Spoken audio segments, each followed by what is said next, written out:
Batman Hush Tua is going to continue this week with Batman number 159. This is Jeff Loeb and Jim Lee, baby. They are leading the charge on what is a massive week of comics. While last week was a little softer, this week is huge. And we are going to talk about all the big books that are dropping this week right here on Pal's Previews. So, we're going to kick things off the way we always do and let you know the 5 books that are definitely going to be reviewed on Pal's Pulls. And I think this could be the biggest week of the year in terms of the powerhouse nature of these books.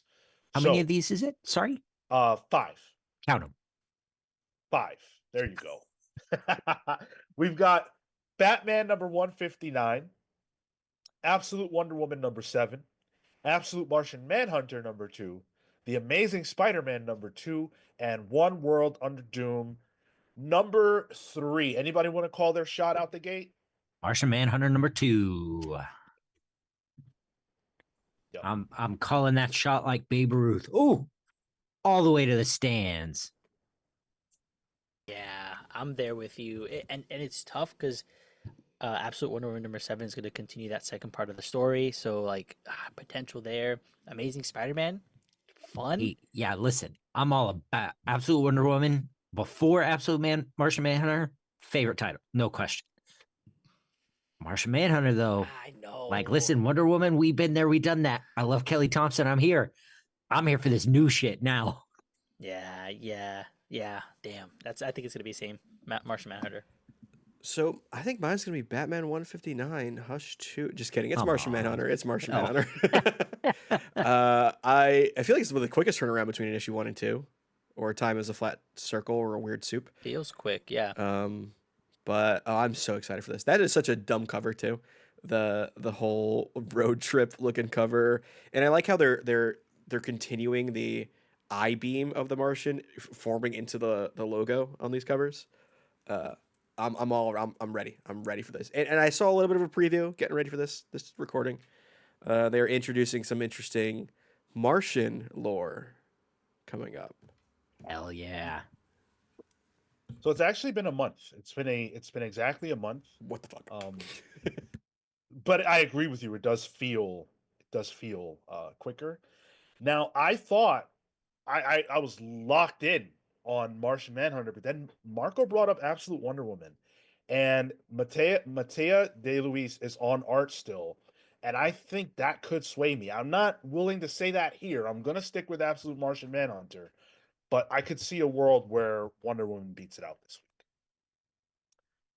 We'll have to see. I could see that too. Now, you'll notice the streams.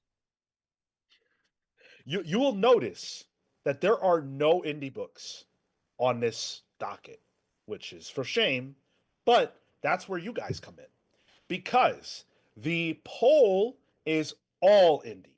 The poll has no Marvel, no DC books on it whatsoever, meaning that you are guaranteed to add an indie book to this show on Thursday. And here are your options. Power Fantasy number 8, Medieval Spawn number 1. Yes, I said it, Spawn.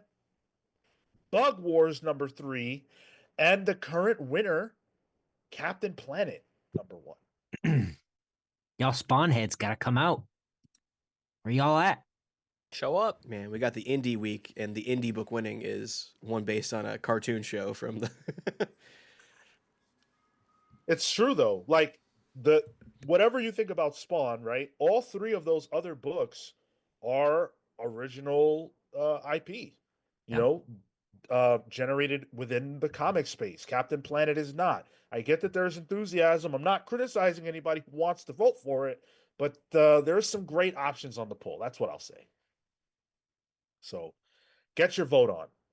And I gotta say, out of those books, I'll check out Spawn. I don't want to say I'm the most excited for it, but that's the one I want to win the poll. Bit of a masochist. I think there's the most entertainment potential on the show for sure. For Spawn winning. Yeah, 100%. I have no problem. And is Todd writing with this one as well with Roy McConville? Todd might What as does he well do? Yeah. always have a co-writer, Sure, because he'll sure. go in it. He's a businessman. Yeah, I get it. Wait till you see the scroll page, then we'll. Oh God, you joke, but I guarantee you something like that is going to hear ye, hear ye. Here is the Calling it. medieval news. Oh fuck. Well, we told you that this is a big week, and it extends beyond just the books that we're going to be talking about on Pals Pulse, because there are lots of huge books that are releasing outside of that. So we're going to turn it over to leagueofcomicgeeks.com, a tremendous website that lists out all the books that are dropping this week, and it does that in the order of excitement. As you might imagine, Batman number 159 is at the top of that heap. But next up, or next in terms of the books that we're not going to be reviewing, is Superman number 25. And I think this is going to be very exciting. It's got a murderer's row of artists involved. Dan Mora, Jamal Campbell, Eddie Barrows are all on art for this one. Oh yeah. And it's going to include the Perry White, I guess, winning his election. But also the cover teases Superman and Lex Luthor going head to head. Excited for that. Since we've gotten the reveal, since Lex is back, I think it's finally time to see what that manifests into. Are they gonna? Is it gonna be an ending up just throwing of fists? Will there be something a bit deeper? I'm kind of hoping that there's some kind of resolution with the story of, damn, you were good. Can you not continue to be so? Or just a conversation. I think I'm hoping for something deeper. But we'll see if it ends up just being blows. Who's this cowboy? Oh, the that's cover? Marilyn Moonlight. She's a Joshua Williamson character. Cool. Yeah, she's pretty neat. All right. Yeah, created it during his Superman run. I really like Lois with superpowers, man. I think that's cool. I think that's John Kent being the thing that sort of modernized Superman into like a new age. I think was a great step. I kind of think Lois being Superwoman now has the potential to be that next step, and I'm really digging it. The rest of the Superman family is like, yeah, whatever. I don't feel like they're necessarily being used the way they could be, but I think Lois I'm having fun with Lois. Super couple right there. Yeah, I'm a fan of this book. I think Williamson's doing some great Superman work here. I think this cover is great too. How it's like a play on the Daily Planet newspaper, kind of existing as like a background layer over everything or under everything. I'm pretty excited for this. I really like what Williamson's been doing with Superman in the time he's been there. I want to shout out. If we go a little farther down, I have a Predator versus Spider-Man #1. I'm a big fan of anytime that one of the companies does, or Marvel in this case, does one of the Predator or Alien series, Alien Paradiso most recently. This is a crossover written by Benjamin Percy, drawn by Marcelo Ferreira. So this looks cool. This looks like it would be a Craven story, but now you swap in Predator, kind of just on the hunt. This looks fun. This is rad. I'm excited for this kind of thing. A little cheesy, but I don't mind that in this kind of a world. I open this up in League of Comic Geeks and I look at the comments. The first one is just says "finna bust," and there's another one like a little further down that just says "I'm busting." What is going on with these people? Damn. Marco, go ahead. sorry. Have you read the rest of these? Not all of them. I've read some of the other crossovers, and I'm reading the Godzilla versus stuff. Yeah, there was a Predator versus Black Panther, I think was the most recent one, right? Oh, And there was Wolverine as well, Predator versus Wolverine. that one I think I remember reading. We did check that one out, yeah. Yeah. You guys see the Ben Percy picture on that? Dude, it looks hard as hell. Yeah, Oh Yeah, yeah. bro. chomping that cigar. Yeah. He got the voice to match too. Yeah. Well, that's why he has that Uh, voice. It's from the cigars. well, could be. I'm gonna jump back up and I'm gonna pull a Marco here. I'm tentatively excited about the Flash number 20. This is Cy Spurrier's Flash. And it's the start of a Flash event called Bad Moon Rising. And I guess the Flash has a new power set because of whatever has happened with Darkseid and all the other stuff. It seems like they've used uh, the Flash's sort of vibration powers to make him like give him a multiple man style power, but it's like an actual thought out power set. Hmm. And I think that is interesting. Yeah, he can kind of be at multiple places at one time because of Yeah. that. And he's Quantum- always kind of been able to do that. I think it leans into like that quantum entanglement thing. You can kind of operate in different areas simultaneously. I Yeah. haven't gotten up to that part yet. I'm because of the DC app, it's still issues behind. I'm maybe at like 13, I think. Mm. I would suggest you catch up, Kale. I genuinely, I think it's a lot of fun. I read the first arc and I was very surprised at how Yeah. much I enjoyed it. But this also continues with the Eclipso stuff that happens in the Justice League special. And it puts Eclipso back on the map, which is a sentence I didn't think I'd say in the year of our Lord 2025. He's had like multiple appearances within the last year Yeah. or so. Strangely. Man, And this What's one's going on? this issue is drawn by Vasco Georgiev, who I'm not familiar with, but there is a variant, an incentive 1 out of 25 variant, where it shows off those multiple flashes, and that's fun. That's fun looking art. It's not yeah. Diodato like how this run started. This is a little more DC standard, but it looks good. There's motion there. There's kineticism. I tried out Green Arrow with issue 22. There's been so much positive buzz about it that I thought it was worth trying out. Chris Condon, one of my favorite writers right now, and Montos, an amazing artist. Um, that was not the right issue to jump in on because it's kind of doing what it's doing right now, the story. But I thought the issue was actually pretty strong. I can't say that I saw what the hype is about, but that's not a fair, it wouldn't be fair for me to try to assess that because that wasn't the right issue. But I do want to continue trying out the book. So thank you to everybody who has been recommending me Green Arrow. You guys were right so far. I'm digging Green Arrow right now. It is what I think the hype is that it's bringing Ollie back to his roots as kind of like I don't mean it. I mean it in kind of a poke funny way, but as like a vigilante SJW. Right. That's what he is. In this story, he's fighting against this killer, but the killer might be doing things for the right way. It's like an army of Luigi Mangionis essentially. So it's interesting. It's a very very current story to tell, because guess what? Ollie was one of those CEOs at one point. Yeah. So it's an interesting story. Can I call out Avengers number 25? Please do. Yeah. Yeah, If you have to. This is Avengers number 25. Jed McCann writing it. Valerio Sheedy on art. Colorist for Federico Blee, Corey Pettit. This is One World Under Doom tie-in, but it starts a new Masters of Evil storyline that introduces the newer version of the Masters of Evil to fight this version of the Avengers. Which what jumps out to me here is that this is probably the most power set wise strongest Avengers team of all time. You got to have something to match that with the Masters of Evil, right? What better way than bringing in Mr. Hyde?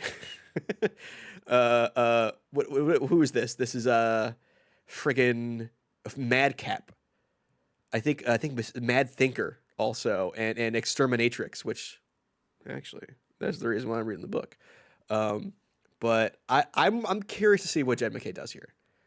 I think the Masters of Evil, like, what's a good Masters of Evil story that we've had? It's been a while, I would say, which at their inception was like the antithesis to the Avengers.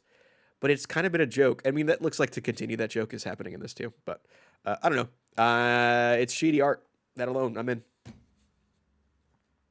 Has there been one arc of the Avengers where they did not introduce a new team of villains to fight the Avengers? Yeah, the previous arc, What's which was Jed McKay playing with Black Cat again. Yes. Yes. Black Cat and Kang steal something from a giant space casino. Sounds about right. X-Force is coming to an end this week with issue number 10. This is also issue 300 of X-Force. So it's 10 and 100, or 10 and 300. I have really, really enjoyed this X-Force story. On the outset, I was not looking forward to it because it's not really true to the X-Force concept. It's more Forge's team doing Forge-based stuff. But it has used underutilized characters like Surge, which I absolutely adore Surge, and I'm glad that it did that. It put a spotlight on Forge, a character that I think is awesome, but a lot of people don't do a lot with. He's kind of just a generic tech guy most of the time. Jeffrey Thorne has done an excellent job with this series, and so has Marcus Toe.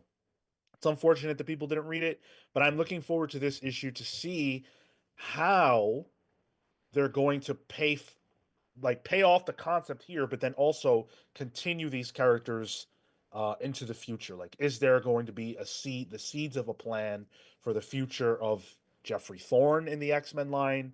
Because he is writing the Hellfire Vigil issue. He's going to be one of the writers on that. So is this book going to transform into something else? I don't know, but I am looking to see how they wrap it up. This book keeps teasing something going on with Tank too. That character. Yeah. And like they got to figure it out here. This is the only place. So, yeah, I've been enjoying it too. Actually, I caught up. Unless the book is transitioning, though, which very likely as well. Uncanny X-Force #1 coming August. More likely than not. Yeah, unfortunately. I just wanted to shout out Harley Quinn 50. I'm not reading it, but shout out to the fact that a book in this day and age is reaching these kinds of numbers, and a Harley Quinn book no less. So just a shout out to comics.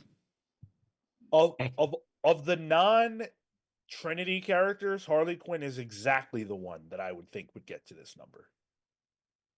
Yeah. In other news, water is wet. Water captures moisture. Well, that's that. Whatever's happening in Harley Quinn is going so under the radar that they're just like, nah, we don't need to renumber this or whatever. It's fine. Just do what you're doing, Harley. People will buy it. Keep at it. People being Atomic Hound. Yeah. You don't even want to rock that boat. Like, Right. Even... Yeah. Yeah, it's working. It's selling. I wanted to go up a little bit and actually shout out Green Lantern #22. Mostly because looking at the cover, it's a good ass cover. That's the text in the cover that's forming something that says "Don't mind me" is on it because Hector Hammond's back. One of the grossest Green Lantern villains. Yeah. That guy needs a mask. I'm sorry. I don't like seeing you, but I do like when you show up. So I am excited to read the take that it's Jeremy Adams and Zermanico are going to be having with Hector Hammond fighting Hal. They hate each other, which is great. I love beef, like real beef between characters in comics. It's going to be a fun one. Do we know what the deal is with Assorted Crisis Events #2? Does that come out this week? It is. Looks like it's actually coming out this week. Yeah. Supposed to. Because I just went to a shop literally today, and it was out. So, it's modern day stripping for you. Yeah. Dennis Camp, Eric Zawadsky, and Jordi Belair, and Hassan Atzman El How. I don't know. I really love the first issue. I'm really excited to see what this team does with the next one. It's worth pointing out we were supposed to review this when it was solicited for last week, but the delay made it so that it was just lost in the shuffle of our schedule. So we're not going to have it reviewed on the show.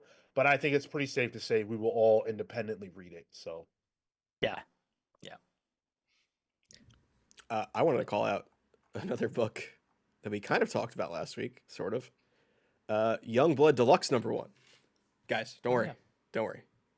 This one's $3.99. This is Oh, not a thank $20 God. one. Yeah. This is the one that I got confused with last week. This is the one that I think's remastered by, I think it should be in here. It's Joe, is it Casey or Kelly? It's Joe Casey is helping re-script this one that had originally been scripted by Liefeld. And it's recolored and relettered and all that. So this is the kind of the more modern take on that issue one that came out in the 90s. This is more in my budget. This I can justify. but will $20 you? single issue one. I don't know about that, but $3.99 that I can stomach. Something that I'm hoping to pick up is Minor Arcana next week. I got the trade to be able to catch up to this, and my girlfriend read it, so she's trying to catch up onto the like weekly of it all. So ideally, this is that first step into, hey, we're picking up a weekly book together. I like the sound of that. How adorable. Yeah, yeah. Gross. The first attempt was the Fade, which got canceled at issue 3. So Nice. yeah, she's like, wow, I really like this one. Let's get these, and then no announcement, nothing. It just never got resolicited. At number 3, we check out the person's, forgot their name, the Instagram. Oh yeah, it's not coming out. Man, throwing her in the deep end with a Jeff Lemire book, huh? Creator of it? Yeah. Now, I was told that I had no interest in Universal Monsters The Mummy, but I did buy that book and I read the first issue. Issue 2 is coming out this week. And I have to say, I didn't care for it. And I don't know if any of you guys got to it, but I tried it out and it just wasn't for me. I'm not sure that it was bad or anything like that. It just wasn't my flavor. And I don't know exactly what I was expecting, but there was more of a focus on some other character, and it didn't really focus on the mummy at all. You kind of see the mummy towards the end, and it's like the promise that the mummy will factor more into issue 2. But I'm an issue 1 guy. You really got to get me on that first one, and this didn't do it. Tyler, did you also? I didn't get to it. I did look at previews, so I can say the art looks very good. Yeah. There's some clean ass art in that, but I didn't get to the story. It's in my list. Okay. Yeah. I do feel like the Universal Monsters books have sort of suffered from that a bit. Like there have been a couple issue ones that have been good, but not necessarily enough to really make me want to go to number 2. My pick was Frankenstein. And I really love those first 2 issues, but they were really good, but then like they weren't like good enough to make me pick them up. Like I'm gonna go get the trade, but they weren't demanding enough for me to keep up. The Dracula one, though, come on. Yeah, there's just something about them that doesn't, it's not like, holy shit, I got to get to this next issue when it comes out. It's like, all Yeah. right, cool. I also wanted to update about Hornsby and Halo. So number 6 is dropping this week. It's a gorgeous comic book, certainly. Peter Schneiberg is doing really great work on that from a visual standpoint. But I'm actually dropping this. I read through the first 5, and I just couldn't connect. It feels like a book that's on the road to nowhere, and I gotta drop books like that. Like I'm enjoying the Tomasi script. It's nothing wrong with it necessarily, but it just doesn't feel like it's going anywhere that I need to be on with them. And so I'm cool on it. And it will be the first Ghost Machine book I drop. I really like that first issue. I never kept up with it, but I'm sad to hear that because I thought the first issue was really strong. It was. You think it's sort of a symptom of ongoing titles like that. Yep. Yeah. I think if this same exact creative team had 12 issues max to tell the story, or even if you said it was 6, it would have had the propulsion that it currently lacks because it's an ongoing. The exact same thing you just said is what I think about Geiger. Yeah. Well, I guess I'll say my last book I want to talk about. I'm also going to be stop reading this book, but only because it's the last issue. This is Power Girl number 20 by Leah Williams and David Baldian.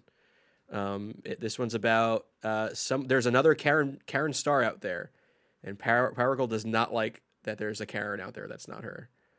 I think this is gonna be Leah Williams dealing with the fact that Power Girl's name is Karen and having fun with that. I'm sure there'll be jokes galore there, but it's businesswoman Karen Starr versus Power Girl, and it's the finale of this current run, which I'm having a lot of fun with. I think the Power Girl run has been a lot of fun.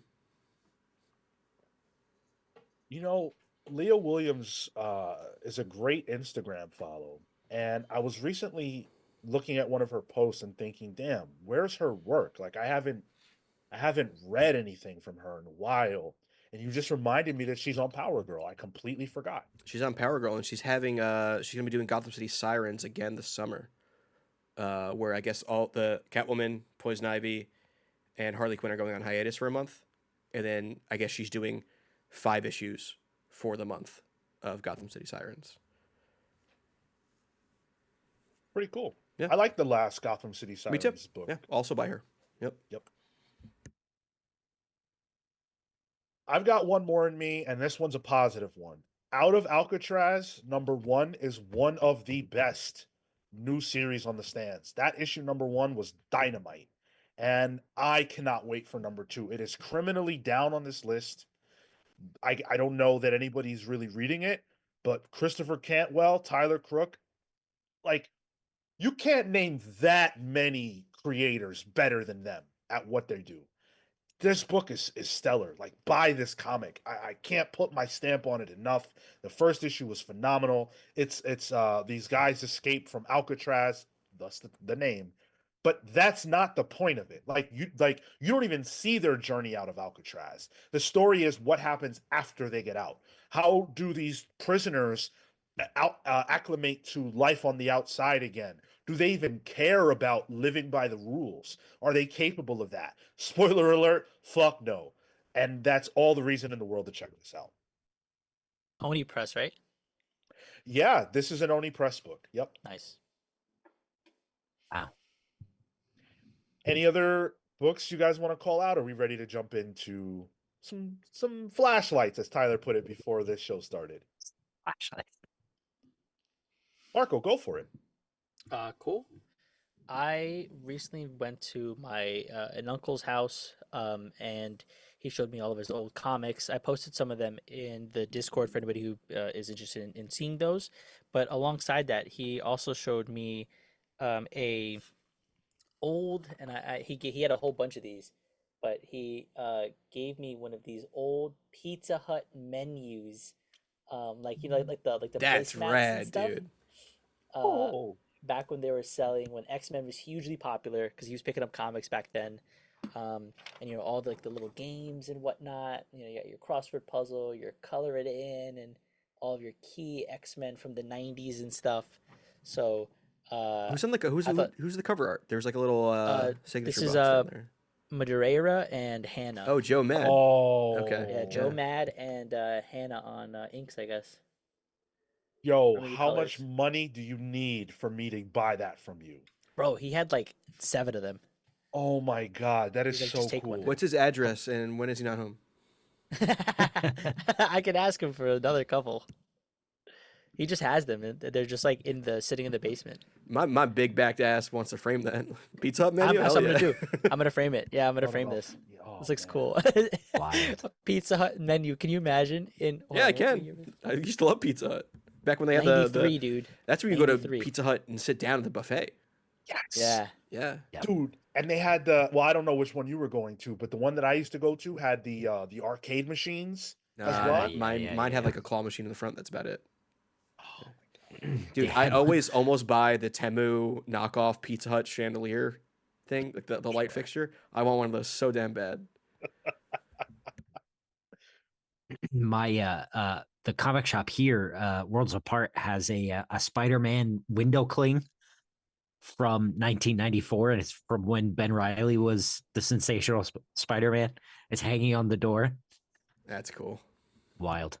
wow. Oh, I love that type of old shit. That's the type of stuff I would like to have. Yeah. Not really a collector like that, but that's cool. Cale, you had. Sorry, Tyler. Go ahead. I was gonna say I kind of want to get a box of the Spider-Man cereal, just to have Huh. with the Kingpin marshmallows. Yeah. Whoa. Just the box, or you want to eat it? Oh no, I want the cereal to be in the box, but I'm not gonna eat Two it. boxes.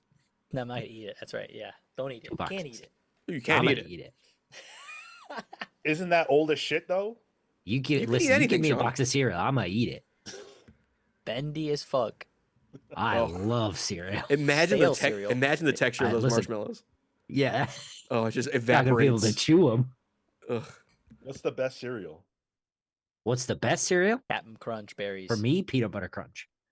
Oh, PB Crunch. Okay. Captain Crunch berries, dude. Tyler, I- what's the best cereal? Ooh, I am Frosted Mini Wheats. No, I'm joking. I'm joking. I am a Lucky Charms guy or Apple Jacks Oh hell yeah. Love Apple Jacks. or CT Crunch. I fluctuate between the three. Those are my big three. Oh sure. Cinnamon Toast Crunch. Yeah. Yeah. Sorry. yeah. CT Crunch. Us real What is that, his crunchers. cousin? Our crunchers really have to shorten that. Our office manager at my job in the mornings has Apple Jacks, and we'll rotate Apple Jacks, Cinnamon Toast Crunch, and Captain Crunch berries on different weeks. Hell yeah. It slaps, dude. I'm an adult eating my cereal, my bowl of cereal, and having my cup of coffee. Kashi That's or whatever. Yeah. Fuck Kashi, Nothing dude. wrong with that. Nothing Listen, wrong with that. I know I've crossed the Rubicon into true adulthood. I can't drink milk anymore, so I can't even eat cereal.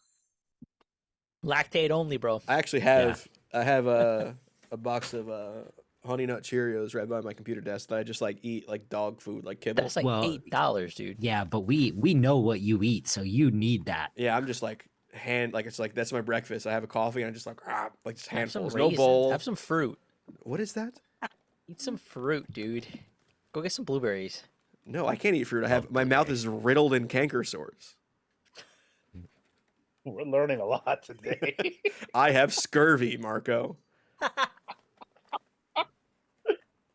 Oh man, Cale, to put the focus back on comics, Cale wanted to shout out something as well.